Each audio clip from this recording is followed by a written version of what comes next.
Viewers, welcome back in our program. And Dr. Sir, ਸਾਡਾ ਅਗਲਾ message London UK ਤੋਂ ਬੀਬੀ ਰਾਜਦੀਪ ਕੌਰ ਮਠਾਰੂ ਜੀ ਦਾ ਹੈ। ਇਹਨਾਂ ਨੂੰ ਪ੍ਰੋਗਰਾਮ ਸੱਚੋ ਸੱਚ ਬਹੁਤ ਚੰਗਾ ਲੱਗਦਾ ਹੈ। ਸਾਡੇ ਵੱਲੋਂ ਘੱਲੂਘਾਰਾ ਹਫਤੇ ਨੂੰ ਸਮਰਪਿਤ ਪ੍ਰੋਗਰਾਮ ਇਹਨਾਂ ਨੂੰ ਬਹੁਤ ਪਸੰਦ ਆਏ ਹਨ।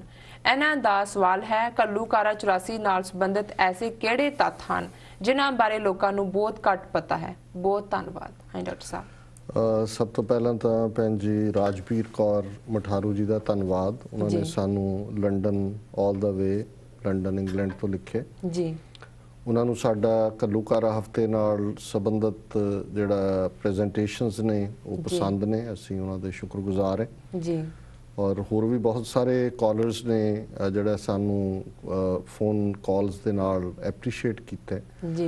खास तौर ते कल जदों जथेदार ज्ञानी जोगिंदर सिंह वेदांती साबका जथेदार जिहड़े कि उदों अरदासीए सन, उन्हां दी टेस्टीमनी आई तो उस तो एकदम बाद कॉलों का सिलसिला शुरू होया। उन्होंने कहा जी ये सिर्फ इस प्रोग्राम लिए नहीं, ये हिस्टरी तुसी सांभ लई है जी। क्योंकि ये ऑन द नैट अपलोड होएगी और फॉरएवर ये ऑन द रिकॉर्ड है जी। इसी तरह अज भी जिन्हों ने इस संबंधी TV 84 न्यूज़ चाहने जी, वो शख्सियत ने जिहड़े घल्लूघारा 84 वेले अंदर सन अकाल तख्त साहब ते संतां दे नाल जी। उन्होंने वो सारा अखीं देखिया जी।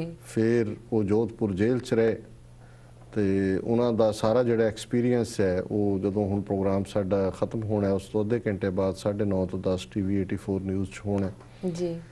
इस तो इलावा असीं आने वाले भी जिहड़े 1-2 दिन ने उन्हां दे विच जिवें मैनूं दस्सिआ TV 84 दे प्रबंधकां ने कि वो लाइन अप कर रहे हैं। सो असीं भी जिन्ना क साडा सीमत ज्ञान है उस दे नाल इस प्रोग्राम सच्चो सच नूं इन्हां सारे दिनां च अपने उन्हां महान शहीदां दी याद नूं समर्पित कीते जी।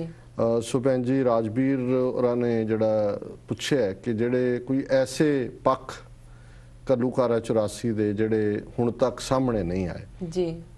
देखो बहुत चंगी गल है कि लगातारता नाल ये नहीं कि असीं इस वेले जिन्नी चर्चा 29वीं इस याद दे मौके हुई है घल्लूघारे नाल संबंधित, वो पहला कदे नहीं हुई। हालांकि 10वीं एनिवर्सरी बड़ी इंपॉर्टेंट हुंदी है, 20वीं भी इंपॉर्टेंट हुंदी है, 25वीं ते खास तौर ते हुंदी है। इत्थे तो लोग अपनी सालगिरह 25वीं मनाउण दे लई जिहड़ा विआह जिन्ने खर्च कर दिंदे ने जी बिल्कुल। लेकिन ये सारियां इवेंट्स रही हैं बड़ी लो की। हुण 29 नाल कोई सिग्निफिकेंस तो नहीं ना जुड़िया होया कोई न्यूमरोलॉजी दी दुनिया, पर एक अवेयरनैस है और इस गल दा एक चंगी गल है कि भाई राजोआणा दा केस 2012 च हाईलाइट होया, भाई जगतार सिंह हवारे दी बहादरी ने लोकां नूं टुंबिया ते प्रोफैसर भुल्लर दे विक्टिमहुड चों जिहड़ी है सिंपथी निकली जी। जिहड़े अननोन पक्ष ने, देखो अननोन तो हुण ये है भी इन्हां सालां च बहुत कुछ सामने आया और अजे बहुत कुछ सामने आना बाकी है जी। जिवें कल जदों जथेदार जोगिंदर सिंह होरां दी टेस्टीमनी उन्होंने दित्ती, वो क्योंकि आप स्कॉलर भी रहे ने गुरु ग्रंथ साहब जी दीआं पुरातन बीड़ां संबंधी, जिन्नी मजबूती नाल उन्होंने ये गल कही कि कोई गुरु रैफरेंस गुरु रामदास जी दे उस पवित्र मुकाम ते सिख रैफरेंस लाइब्रेरी कोई साड़ी नहीं गई जी। उन्होंने ट्रंकां च भर के वो सारियां जड़ियां कीमती साडे गुरु ग्रंथ साहब दे स्वरूप बीड़ा हुक्मनामे पुस्तकां रैफरेंस बुक्स वो ट्रकों ते लद के लै गए जी। और उन्होंने उत्थे कोई सड़े की निशानी नहीं, बाद च उन्होंने इमारत नूं अग लाई और उन्होंने फिर इत्थों तक कहा जी अकाली झूठ बोलते हैं, श्रोमणी कमेटी वाले झूठ बोलते हैं। इन्होंने कहा जी कि सानू मिल गई जी असी रिसीव कर लिया, कहते मैं क्या भी दसो कित्थे है, कहते मैं तो उन्होंने कम किया होया सारियां ते जी। और वो सारा जिहड़ा साडा खजाना है वो लुट के लै गए। हुण ये जिहड़ी टेस्टीमनी है ये हुण तक असीं भी बहुत समय क्योंकि यही सी जी उन्होंने 7 जून नूं सिख रैफरेंस लाइब्रेरी नूं साड़िया, हालांकि थोड़े बहुत फैक्ट्स आने शुरू हुए पर जदों इस लैवल की टेस्टीमनी आती है गल सामने आ जाती। हुण इसी तरह एक फैक्ट जिहड़ा सामने नहीं आता कि किवें जहरीली गैस की वरतों की गई दरबार साहब के अंदर, ये वक्री गल है कि हवा का रुख दूजे पासे सी वो उन्हां तक नहीं पहुँच सकी, उहदा नुकसान जिहड़ा उन्हां दी अपनी फौज नूं होया लेकिन और वो गैस सैकेंड वर्ल्ड वॉर तो बाद इस्तेमाल की गई और पहली बार है शायद, बेशक टैंकों की लड़ाई तो 1965 च भी हुई, पैटर्न टैंक अमरीका दे सी और विजंता इंडिया दी सी, पर जिहड़े विजंता टैंकों नूं 65 ਦੀ ਲੜਾਈ ਵੇਲੇ ਬੜੇ ਬਹਾਦਰੀ ਦੇ ਨਾਲ ਜੋੜ ਕੇ ਕਿ ਜੀ ਛੋਟੇ ਟੈਂਕ ਸੀ, ਉਹਨਾਂ ਦੀ ਮੋਬਿਲਿਟੀ ਸੀ। ਇਹ ਪਹਿਲੀ ਵਾਰ ਹੋਇਆ ਹਿੰਦੁਸਤਾਨ 'ਚ, ਨਹੀਂ ਹੋਇਆ ਹਿਸਟਰੀ 'ਚ ਕਿ ਇੱਕ ਧਾਰਮਿਕ ਥਾਂ ਦੇ ਉੱਤੇ ਜਿਹੜੇ ਟੈਂਕਾਂ ਦਾ ਇਸਤੇਮਾਲ ਕੀਤਾ ਗਿਆ।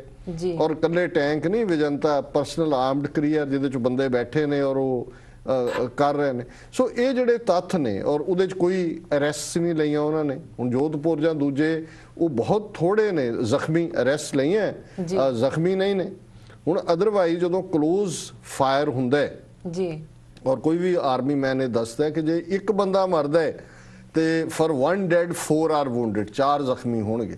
ਲੇਕਿਨ ਉੱਥੇ ਕਿੱਥੇ ਨੇ ਜ਼ਖਮੀ? ਕਿਉਂਕਿ ਉਹਨਾਂ ਦੇ ਸਟੈਂਡਿੰਗ ਆਰਡਰ ਹੀ ਇਹ ਸੀ ਕਿ ਜਿਹੜਾ ਵੀ ਉਹਨੂੰ ਮਾਰ ਦਿਓ। ਜੇ ਕੋਈ ਜ਼ਖਮੀ ਮਿਲਿਆ ਵੀ, ਅੱਧ ਜਿਹੜੇ ਜਿਉਂਦੇ ਸੀ ਉਹਨਾਂ ਨੂੰ ਤਾਂ ਚੁੱਕ ਕੇ ਉਹਨਾਂ ਨੇ ਮਿਊਨਿਸਪਲ ਕਮੇਟੀ ਦੇ ਉਹਨਾਂ ਟਰੱਕਾਂ 'ਚ ਢੋ ਕੇ ਸਾੜ ਦਿੱਤਾ ਉਹਨਾਂ ਨੂੰ ਜਿਉਂਦਿਆਂ ਨੂੰ। ਸੋ ਇਹ ਵੀ ਇੱਕ ਫੈਕਟ, ਇਹਨੂੰ ਕੋਈ ਬਹੁਤਾ ਹਾਈਲਾਈਟ ਨਹੀਂ ਕੀਤਾ ਜਾਂਦਾ ਕਿ ਜੀ ਜਿਹੜੇ ਆ ਉਹਨਾਂ ਨੇ ਤਾਂ ਜ਼ਖਮੀ ਨਹੀਂ ਉੱਥੇ ਕੀਤਾ ਕੋਈ, ਕਿੱਥੇ ਗਿਆ ਜ਼ਖਮੀ?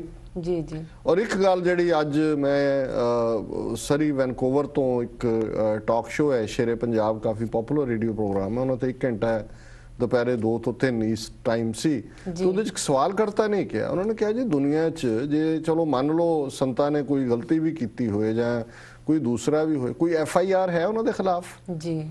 ਨਹੀਂ ਤਾਂ ਹੁੰਦਾ ਇਹ ਹੈ ਵੀ ਤੁਸੀਂ ਫਸਟ ਇਨਫੋਰਮੇਸ਼ਨ ਰਿਪੋਰਟ ਲਿਖਦੇ ਹੋ, ਤੁਸੀਂ ਕਹਿੰਦੇ ਹੋ ਜੀ ਆਹ ਬੰਦੇ ਨੇ ਗੁਨਾਹ ਕੀਤਾ ਹੈ ਜਾਂ ਜੋ ਵੀ ਦੂਸਰਿਆਂ ਦਾ, ਤੁਸੀਂ ਲਿਸਟ ਦਿੰਦੇ ਹੋ, ਸ਼੍ਰੋਮਣੀ ਕਮੇਟੀ ਨੂੰ ਦਿੰਦੇ ਹੋ, ਤੁਸੀਂ ਪਬਲਿਕ 'ਚ ਮੀਡੀਆ 'ਚ ਦਿੰਦੇ ਹੋ ਜੀ ਆਹ ਹੈ, ਆਪਣੇ ਆਪ ਨੂੰ ਜਿਹੜਾ ਉਹ ਹਵਾਲੇ ਕਰੋ, ਨਾ ਕੀਤਾ ਤੇ ਅਸੀਂ ਜਿਹੜਾ ਗ੍ਰਿਫਤਾਰ ਕਰਾਂਗੇ। ਔਰ ਇਸ ਤੋਂ ਪਹਿਲਾਂ ਹੋਇਆ ਲਾਲਾ ਜਗਤ ਕੇਸ ਦੇ ਵਿੱਚ ਉਹਨਾਂ ਦੇ ਖਿਲਾਫ FIR 'ਚ ਉਹਨਾਂ ਦਾ ਨਾਂ ਸੀ, ਉਹਨਾਂ ਨੇ ਖੁਦ ਗ੍ਰਿਫਤਾਰੀ ਦਿੱਤੀ 20 ਸਤੰਬਰ ਨੂੰ। ਹੁਣ ਇਹ ਵੀ ਪਹਿਲੀ ਵਾਰ ਹੈ ਵੀ ਤੁਸੀਂ ਇੱਕ ਫੁੱਲ ਸਕੇਲ ਅਟੈਕ ਕਰ ਰਹੇ ਹੋ, ਲੇਕਿਨ ਜਿਨ੍ਹਾਂ ਨੂੰ ਤੁਸੀਂ ਟਾਰਗੇਟ ਕਰ ਰਹੇ ਹੋ ਉਹਨਾਂ ਦੇ ਖਿਲਾਫ ਕੋਈ ਕੇਸ ਰਜਿਸਟਰ ਤੱਕ ਨਹੀਂ ਹੈ, ਬਾਅਦ ਦੇ ਵਿੱਚ FIR ਲਿਖੀ ਗਈ। ਸੋ ਇਹ ਤੱਥ ਨੇ, ਔਰ ਆਉਣ ਵਾਲੇ ਸਮੇਂ 'ਚ ਅੰਦਰ ਕੀ ਚੱਲਿਆ, ਕਿਵੇਂ ਇਹ ਪਲੈਨਿੰਗ ਫਰਦਰ ਹੋਈ। ਹੁਣ ਜਿਵੇਂ ਲੈਫਟੀਨੈਂਟ ਜਨਰਲ ਸਿਨਹਾ ਦਾ ਇੰਟਰਵਿਊ ਆਇਆ ਕਿ ਕਿਵੇਂ ਟੈਂਕ ਤੋਂ ਪਹਿਲਾਂ ਵਰਤਣਾ ਚਾਹੁੰਦੇ ਸੀ ਜੀ, ਔਰ ਹੋਰ ਬਹੁਤ ਸਾਰੀ ਜਿਹੜੀ ਇਨਸਾਈਡ। ਹਾਂ, ਇੱਕ ਜਿਹੜੀ ਗੱਲ ਜਥੇਦਾਰ ਵੇਦਾਂਤੀ ਨੇ ਕਹੀ, ਆਪਣੀਆਂ ਅੱਖਾਂ ਨਾਲ ਉਹਨੇ ਦੇਖਿਆ ਕਿ ਵੀ ਜਦੋਂ 6 ਜੂਨ ਦੀ ਸਵੇਰ ਹੋਈ ਜਾਂ ਦੂਜੀ, ਆਰਮੀ ਦੀਆਂ ਗੱਡੀਆਂ ਆਈਆਂ ਜਿਨ੍ਹਾਂ 'ਚ ਬਹੁਤ ਸਾਰੇ ਜਿਹੜੇ ਹਥਿਆਰ, ਜਿਨ੍ਹਾਂ ਦੇ ਵਿੱਚ ਨੇਜ਼ੇ, ਭਾਲੇ, ਵੱਡੇ ਵੱਡੇ ਹੋਰ ਸੀ, ਉਹ ਬਾਹਰੋਂ ਢੋ ਕੇ ਅੰਦਰ ਲਗਾਏ, ਇਹ ਦੱਸਣ ਦੇ ਲਈ ਕਿ ਜੀ ਇਹ ਇਹਨਾਂ ਨਾਲ ਮੁਕਾਬਲਾ ਕੀਤਾ, ਕਿਉਂਕਿ ਉਹਨਾਂ ਨੂੰ ਸ਼ਰਮ ਆਉਂਦੀ ਸੀ ਇਹ ਦੱਸਣ ਕਿ ਇੰਨੀ ਵੱਡੀ ਫੌਜ ਨਾਲ ਸਿੰਘਾਂ ਨੇ ਸਧਾਰਨ SLRs ਔਰ LMGs ਦੇ ਨਾਲ ਮੁਕਾਬਲਾ ਕੀਤਾ। ਸੋ ਬਹੁਤ ਸਾਰੇ ਹਥਿਆਰ ਹੁਣ ਇਹ ਆਈ ਵਿਟਨੈਸ ਨੇ ਕਿ ਅੰਦਰ ਪਲਾਂਟ ਕੀਤੇ ਗਏ, ਜਿਹੜੇ ਬਾਅਦ 'ਚ ਕਿਹਾ ਗਿਆ ਜੀ ਪਾਕਿਸਤਾਨ ਤੋਂ ਆਏ ਤੇ ਫਲਾਣੇ ਹੋਇਆ ਤੇ ਢਿਮਕਾ ਹੋਇਆ। ਸੋ ਅਜੇ ਸਟਿਲ ਅਜੇ ਬਹੁਤ ਕੁਝ ਬਾਹਰ ਆਏਗਾ ਪਰ ਜਿਵੇਂ ਭੈਣ ਜੀ ਨੇ ਚਾਹਿਆ, ਜਿੰਨੇ ਫੈਕਟ ਮੇਰੀਆਂ ਅੱਖਾਂ ਸਾਹਮਣੇ ਆਏ ਨੇ ਮੈਂ ਸ਼ੇਅਰ ਕੀਤੇ। ਜੀ ਡਾਕਟਰ ਸਾਹਿਬ, ਤੁਹਾਡਾ ਬਹੁਤ ਧੰਨਵਾਦ। ਤੁਸੀਂ ਸਾਡੇ ਦਰਸ਼ਕਾਂ ਵੱਲੋਂ ਆਈਆਂ ਈਮੇਲਸ ਤੇ ਮੈਸੇजेस ਉੱਪਰ ਆਪਣੇ ਵਿਚਾਰਾਂ ਦੀ ਰੋਸ਼ਨੀ ਪਾਈ। ਤੇ ਹੁਣ ਅਸੀਂ ਆਪਣੇ ਈਮੇਲਸ ਮੈਸੇजेस ਦਾ ਸਿਲਸਿਲਾ ਇੱਥੇ ਬੰਦ ਕਰਕੇ ਸਵਾਲ ਜਵਾਬ ਵਧਦੇ ਹਾਂ। ਤੇ ਅੱਜ 5 ਜੂਨ 2013 23 ਜੇਠ ਨਾਨਕਸ਼ਾਹੀ ਸੰਮਤ 545 ਦਾ ਦਿਨ ਹੈ। ਤੇ ਸਾਡੇ ਪਹਿਲੇ ਸਵਾਲ ਵਿੱਚ ਹੈ ਕਿ ਤੁਸੀਂ ਸਾਡੇ ਦਰਸ਼ਕਾਂ ਨੂੰ ਦੱਸੋ ਅੱਜ ਦੇ ਦਿਨ ਦੀ ਕੀ ਇਤਿਹਾਸਿਕ ਅਹਿਮੀਅਤ ਹੈ। ਦੇਖੋ, 5 ਜੂਨ 1966 ਨੂੰ ਬਾਉਂਡਰੀ ਕਮਿਸ਼ਨ, ਜਦੋਂ ਇਹ ਕਾਂਗਰਸ ਨੇ ਮਤਾ ਕੀਤਾ ਕਿ ਪੰਜਾਬੀ ਸੂਬਾ ਬਣਾਇਆ ਜਾਏ, ਪੰਜਾਬ ਸਟੇਟ ਕਾਰਵ ਆਊਟ ਕੀਤੀ ਜਾਏ ਐਗਜ਼ਿਸਟਿੰਗ ਪੰਜਾਬ ਚੋਂ, ਸੋ ਉਹਨਾਂ ਨੇ ਉਹਦੇ ਤੇ ਅਮਲ ਇਹ ਕੀਤਾ ਕਿ ਹਰਿਆਣਾ ਤੇ ਹਿਮਾਚਲ ਉਹਦੇ ਚੋਂ ਬਣਾਏ, ਪੰਜਾਬ ਤਾਂ ਉਹਨਾਂ ਨੇ ਲੰਗੜਾ ਲੂਲਾ ਕਰ ਦਿੱਤਾ। ਪਰ ਉਹਨਾਂ ਨੇ ਫਿਰ ਇੱਕ ਕਮਿਸ਼ਨ ਬਣਾਇਆ ਜਿਹਦਾ ਨਾਮ ਉਹਨਾਂ ਨੇ ਬਾਉਂਡਰੀ ਕਮਿਸ਼ਨ ਰੱਖਿਆ। ਬਾਉਂਡਰੀ ਕਮਿਸ਼ਨ ਦੇ ਵਿੱਚ 3 ਮੈਂਬਰ ਸੀ, ਇੱਕ ਜਸਟਿਸ ਸ਼ਾਹ, ਇੱਕ MM ਫਿਲਿਪ ਤੇ ਇੱਕ ਸੁਬੇਮਲ ਦੱਤ। ਸੋ ਜਸਟਿਸ ਸ਼ਾਹ ਉਹਦਾ ਮੁਖੀ ਸੀ। ਸੋ 5 ਜੂਨ 1966 ਨੂੰ ਇਸ ਬਾਉਂਡਰੀ ਕਮਿਸ਼ਨ ਨੇ, ਜਿਹਨੂੰ ਬਹੁਤ ਸਾਰੇ ਕਾਂਗਰਸੀ ਸਿੱਖ ਲੀਡਰਾਂ ਨੇ, ਮਾਸਟਰ ਤਾਰਾ ਸਿੰਘ ਦੇ ਅਕਾਲੀ ਦਲ ਨੇ ਰਿਜੈਕਟ ਕਰ ਦਿੱਤਾ ਸੀ ਕਿ ਭਾਈ ਇਹ ਸਾਨੂੰ ਮਨਜ਼ੂਰ ਨਹੀਂ ਹੈ। ਜਦੋਂ ਜ਼ੋਨ ਨੇ ਇੱਕ ਪੰਜਾਬੀ ਰੀਜਨ ਹੈ, ਇੱਕ ਹਿੰਦੀ ਰੀਜਨ ਹੈ, ਜਿਹੜਾ ਪੰਜਾਬੀ ਰੀਜਨ ਹੈ ਉਹਨੂੰ ਪੰਜਾਬੀ ਸੂਬਾ ਬਣਾ ਦਿਓ। ਪਰ ਇਸ ਸ਼ਾਹ ਕਮਿਸ਼ਨ ਨੂੰ ਉਹਨਾਂ ਨੇ 1961 ਦੀ ਮਰਦਮਸ਼ੁਮਾਰੀ ਦੇ ਆਧਾਰ ਤੇ ਵੰਡ ਕਰਨ ਲਈ ਕਿਹਾ, ਕਿਉਂਕਿ 1961 ਦੀ ਮਰਦਮਸ਼ੁਮਾਰੀ 'ਚ ਪੰਜਾਬ ਦੇ ਹਿੰਦੂਆਂ ਨੇ ਝੂਠ ਬੋਲਿਆ ਸੀ ਕਿ ਸਾਡੀ ਜ਼ਬਾਨ ਹਿੰਦੀ ਹੈ। ਸੋ ਜ਼ਾਹਰ ਹੈ ਕਿ ਧਰਮ ਦੇ ਨਾਂ ਤੇ ਇਹਨਾਂ ਨੇ ਪੰਜਾਬ ਵੰਡਿਆ, ਜ਼ਬਾਨ ਦੇ ਆਧਾਰ ਤੇ ਨਹੀਂ। ਜੇ ਜ਼ਬਾਨ ਦੇ ਆਧਾਰ ਤੇ ਹੁੰਦਾ ਫਿਰ ਇਹ ਅੰਬਾਲਾ, ਕਰਨਾਲ, ਡਲਹੌਜ਼ੀ, ਇਹ ਸਾਰੇ ਇਲਾਕੇ ਜਿਹੜੇ ਨੇ ਇਹ ਪੰਜਾਬ ਦਾ ਹਿੱਸਾ ਹੁੰਦੇ। ਸੋ 5 ਜੂਨ 1966 ਨੂੰ ਸ਼ਾਹ ਕਮਿਸ਼ਨ ਨੇ ਰਿਪੋਰਟ ਦਿੱਤੀ। ਚੰਡੀਗੜ੍ਹ ਵੀ ਬਾਹਰ, ਪਾਣੀ ਸੈਂਟਰ ਨੇ ਸਾਂਭ ਲਿਆ, ਪੰਜਾਬੀ ਬੋਲਦੇ ਇਲਾਕੇ ਇੱਧਰ ਹਰਿਆਣੇ ਨੂੰ, ਕੁਝ ਹਿਮਾਚਲ ਨੂੰ। ਜੀ 1984 ਦੇ ਵਿੱਚ ਘੱਲੂਘਾਰਾ, ਜਿਸ ਦਾ ਅਸੀਂ ਜ਼ਿਕਰ ਕਾਫੀ ਵੇਰਵੇ ਨਾਲ ਕੀਤਾ ਹੈ। 5 ਔਰ 6 ਜੂਨ ਦੀ ਰਾਤ ਨੂੰ ਜਿਹੜੀ ਹੈ ਬੈਟਲ ਆਫ ਅਕਾਲ ਤਖਤ ਹੁੰਦੀ ਹੈ। ਜੀ ਵਰਲਡ ਹਿਸਟਰੀ ਦੇ ਹਵਾਲੇ ਨਾਲ 1953 ਦੇ ਵਿੱਚ ਯੂਨਾਈਟਿਡ ਸਟੇਟਸ ਦੀ ਸੈਨੇਟ ਨੇ ਜਿਹੜੀ ਚਾਈਨਾ ਨੂੰ ਯੂਨਾਈਟਿਡ ਨੇਸ਼ਨਸ ਦੀ ਮੈਂਬਰਸ਼ਿਪ ਦੇਣ ਦੀ ਪ੍ਰਪੋਜ਼ਲ ਸੀ, ਉਹਨੂੰ ਰਿਜੈਕਟ ਕਰ ਦਿੱਤਾ। 1967 ਦੇ ਵਿੱਚ 6 ਦਿਨਾਂ ਦੀ ਲੜਾਈ ਹੋਈ। ਇੱਕ ਪਾਸੇ ਇਕੱਲਾ ਇਜ਼ਰਾਈਲ ਸੀ, ਦੂਜੇ ਪਾਸੇ ਇਜਿਪਟ, ਸੀਰੀਆ, ਜਾਰਡਨ, ਔਰ 6 ਡੇ ਬੈਟਲ 'ਚ ਇਜ਼ਰਾਈਲ ਨੇ ਇਹਨਾਂ ਤਿੰਨਾਂ ਨੂੰ ਹੀ ਬੜੀ ਚੰਗੀ ਤਰ੍ਹਾਂ ਹਰਾਇਆ ਔਰ ਇਹਨਾਂ ਦੇ ਬਹੁਤ ਸਾਰੇ ਇਲਾਕੇ ਖੋਹ ਲਏ।